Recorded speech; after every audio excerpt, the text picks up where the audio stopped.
Morning guys, mayroon tayong to isa siyang Ford Everest. Yan, by turbo na 2021 model.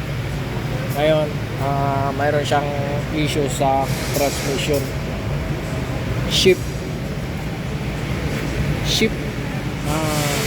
delayed shift, tapos harsh shifting.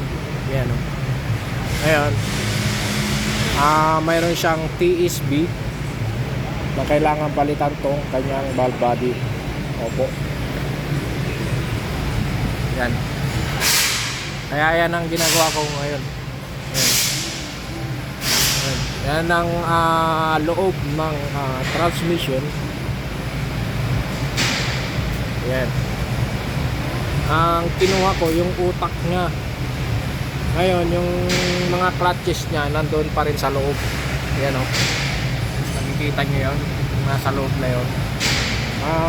Dali lang siyang i-maintenance. Tapos dito sa kanyang valve body mayroon siyang arrow.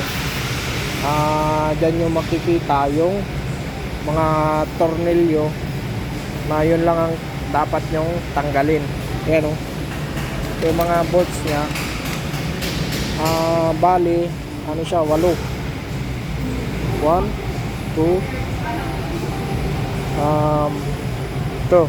3, 4.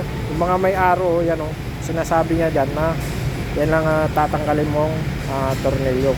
Kaya easy lang siya tanggalin. Okay.